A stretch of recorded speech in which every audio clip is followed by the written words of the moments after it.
하나님 말씀은 레위기 12장 1절에서 8절의 말씀을 교독하겠습니다. 레위기 12장입니다. 레위기 12장 1절에서 8절. 여호와께서 모세에게 말씀하여 이르시되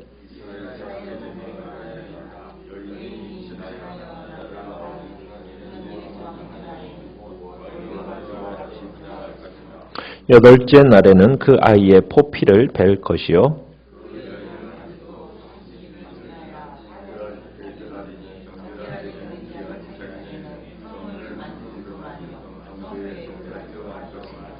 여자를 낳으면 그는 2일에 동안 부정하리니 월경할 때와 같을 것이며 산혈이 깨끗하게 되면 66일을 지내야 하리라.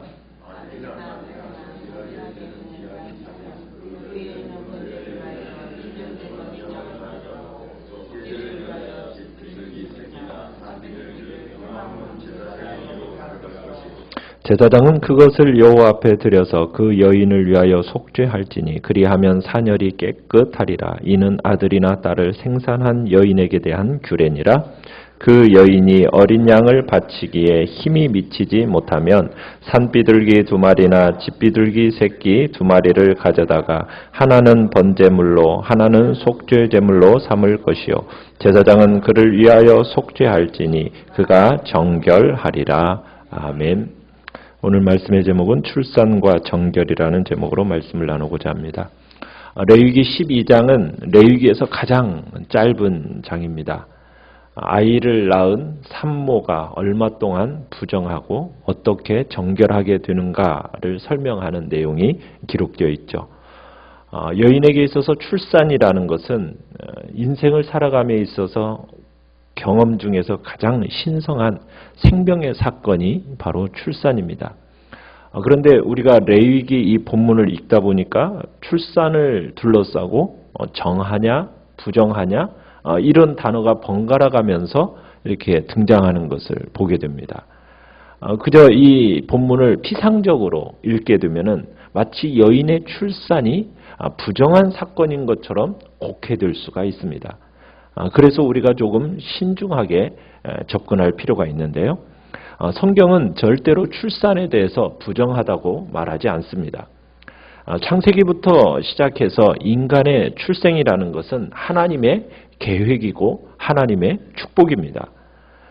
창세기 하나님께서 태초에 말씀하실 때 생육하고 번성하여 땅에 충만하라는 하나님의 명령이 있었지 않습니까? 그래서 출산이라는 것은 여자가 아이를 낳는 것은 자연스러운 현상이면서 태초부터 하나님이 내려주신 축복이란 이야기입니다. 하나님은 아담과 하와를 지으신 뒤 생육하고 번성하라는 축복의 말씀을 주셨고 그 한 생명이 출생한다라는 것은 축복의 사건임을 성경은 분명하게 가르치고 있는 겁니다. 근데 우리가 창세기를 피상적으로 읽다 보면 첫사람 아담과 하와가 범죄하고 그 범죄로 인하여서 남자들에게는 노동이라는 여자들에게는 출산이라는 그런 저주가 주어진 것처럼 우리가 이해하기 쉽습니다. 그러나 그건 사실이 아니죠. 범죄한 하와에게 더해진 것은 출산이 아니라 해산의 고통입니다. 그 고통이 저주로 주어진 거지 출산 자체가 저주는 아니란 얘기입니다. 출산은 타락의 결과나 심판의 결과가 아닙니다. 그걸로 주어진 형벌이 아니란 얘기입니다. 출산은 그 자체로 하나님의 계획이요. 인생이 타락하지 않았다면 여자들이 아마 아이를 낳을 때 해산의 고통은 없었을 것입니다. 고통스럽지 않은 가운데 아이를 출산했겠죠.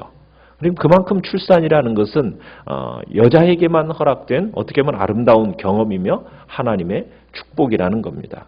그래서 출산 그 자체를 부정하다 이렇게 볼 수는 없는 겁니다. 지금 성경은 그렇게 말하고 있지 않습니다. 자, 그러면 왜 6절에서 보면은 속죄제를 드리라고 하지 않습니까? 여자애로 하여금 출산한 여자에게 속죄제를 드리라고 하는데 그 출산이 부정한 것이 아니라면 무엇 때문에 부정이라는 단어를 쓰는 것일까?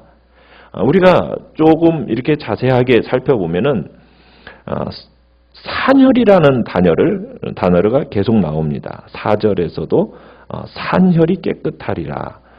그 다음에 또 5절에서도 산혈이 깨끗하게 된다. 7절에서도 산혈이 깨끗하리라. 그러니까 여자들이 이제 아이를 출산하고 나면은 자궁에서 분비물이 배출되지 않습니까? 처음에는 빨간색이었다가 점차 묽어지게 되죠. 마치 여자들이 월경할 때 생리혈을 쏟는 것처럼 이제 그런 현상이 나타나는데 생리혈을 어떻게 보면은 월경을 부정하다고 한 것처럼 지금 이 시기의 분비물에 대한 부정함을 얘기를 합니다. 그러니까 강조점은 어디에 있는 겁니까? 산혈에 있는 거죠. 그러니까 정함과 부정함 어떤 도덕적인 이유가 아니에요. 의식적인 관점에서 우리가 이것을 살펴볼 필요가 있는 겁니다. 자, 산혈이라는 것은 어떻게 보면 아이를 낳으면서 피를 쏟는 거 아니겠어요? 피를 쏟는다라는 것은 어떻게 보면 여자에게 있어서 건강을 잃는다라는 의미가 있습니다. 많은 경우에는 이 피의 유출로 인해서 어떤 경우도 나타납니까? 죽음이라는 경우도 나타나지 않습니까? 특별히 고대 세계에서 출산한다라는 것은 많은 피를 쏟게 되고 그리고 의학적으로 잘 갖춰지지 않았기 때문에 고통이 더 심했습니다. 산모를 부정하다고 규정하라는 것은 여기서는 이런 의미입니다. 여자로서 가장 연약한 시기에 보호해 주시려는 하나님의 창조주의 은총, 배려 속에서 주어진 거다. 우리는 그렇게 봐야 됩니다. 특별히 위생이 좋지 않은 고대에서는 출산한 여인이 보호를 받아야 되는 겁니다. 그 보호를 위해서 하나님께서 특단의 조치로서 지금 이 여인들을 보호받을 수 있도록 누구든지 접촉하지 않게 하는 겁니다.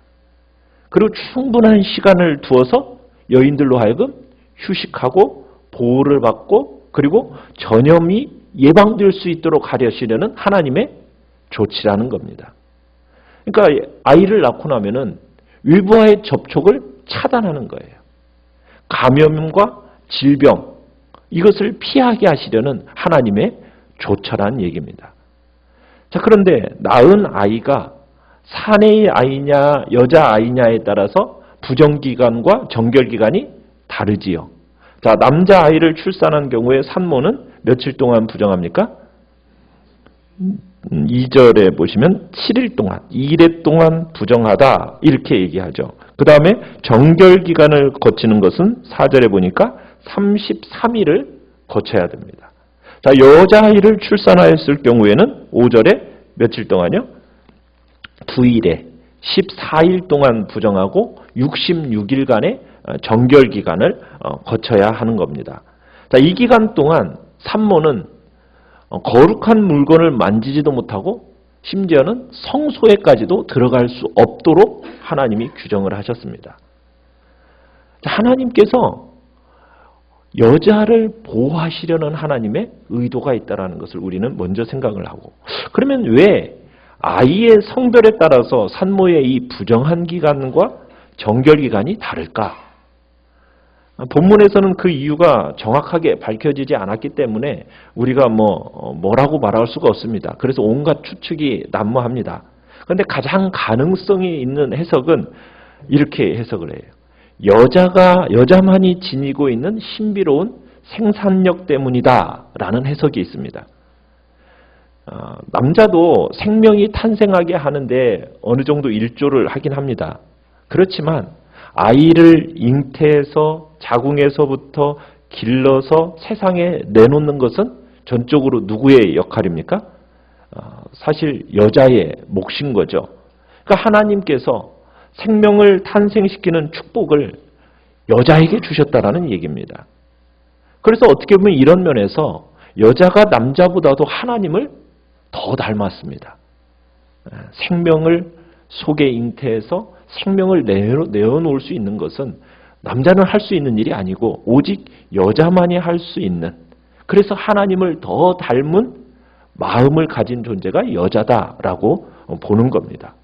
이런 관점에서 보면 여자아이를 낳을 때가 남자아이를 낳을 때보다도 부정한 기간이 2배가 되는 이유는 뭐냐면 하나님처럼 생명을 탄생시킬 수 있는 여자가 탄생한 것에 대해서 기뻐한다는 얘기입니다.